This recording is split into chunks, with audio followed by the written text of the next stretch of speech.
Hey guys, so this piece is partially done. I painted it in 2 sessions, so this will be a 2-part series, part 1 and part 2.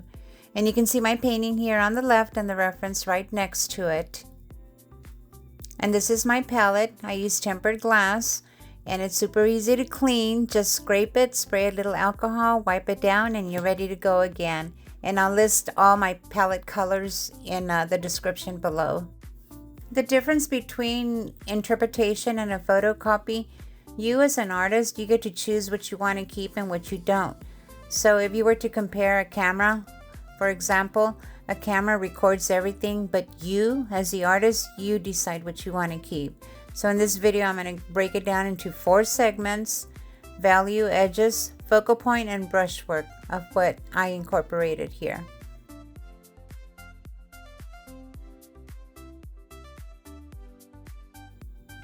Okay, so let's start with value. So before I even think about the details, I start with my dark values, and then I focus on my midtones and my lights. Values are actually what gives your painting structure. So if your values are off, it's not going to read right. So what I like to focus on first is kind of grouping them, I simplify it by creating my darks, my midtones, and my lights, because that's basically what gives a painting strength. And if you look here at the reference, there's a lot of variation in the shadows, and the same goes for the light side. So think of it as kind of like this. You've got your light family, your midtone family, and your shadow family. And your job is to keep them organized. Okay, so, and once your values are working, then you can start adding your details.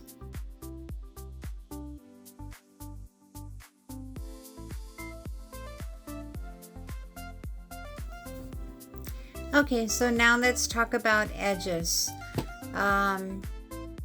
because this is one of the biggest things that is going to either make or break your painting. Not all edges should be sharp. If everything's sharp, then your painting is going to start looking flat and honestly a little stiff.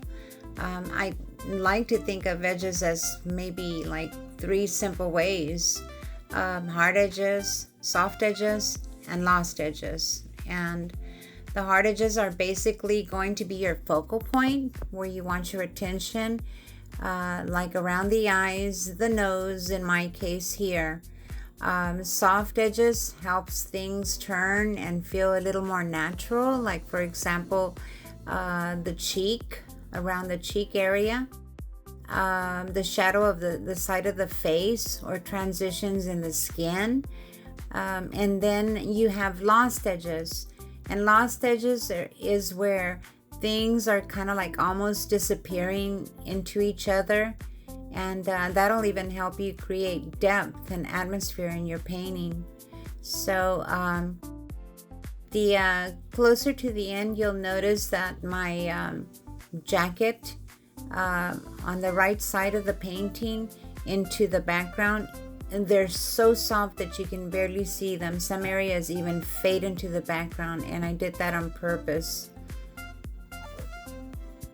And keep in mind too, the more edges you soften or you lose, the more powerful your sharp edges are going to become. So instead of trying to define everything, just ask yourself, where do you want the viewer to look?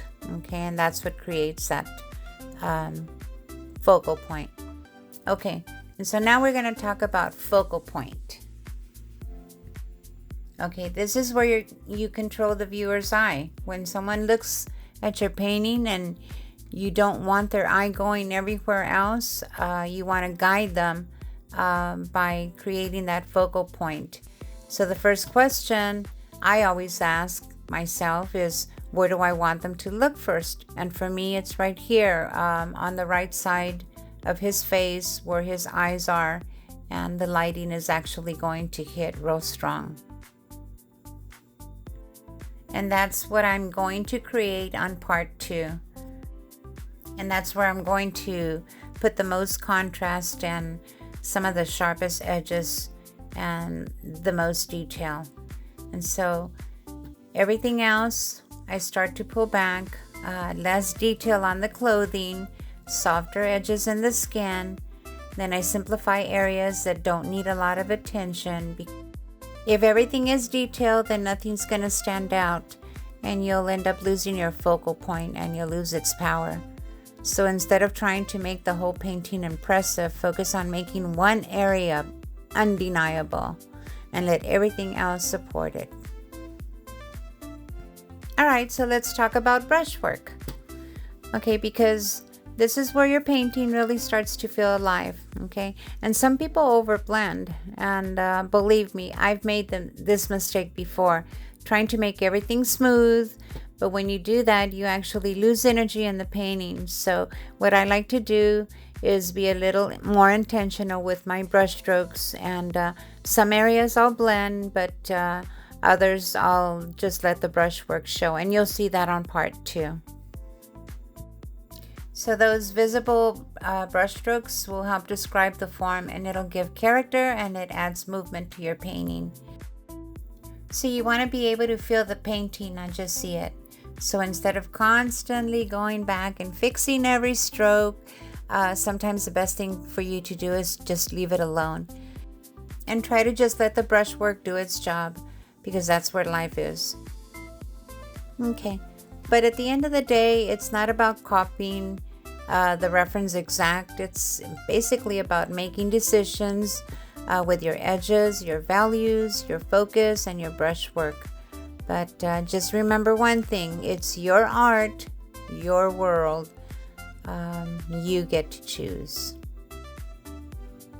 Okay, this is the area where I tell you that I have lost edges, which is the transition of the jacket into the background, right about there. They're lost. Okay, I created them in that way intentionally. Okay, and I'm putting it on time lapse, so I won't keep you here forever. Okay, so I wanted you to see this on real time. I didn't want to lose that. I am double checking my eye space, and do that periodically, because you start moving things around and you can lose your level on the eyes, and that applies to a lot of things too, so use your discretion. But okay, well, here I go on my time lapse again.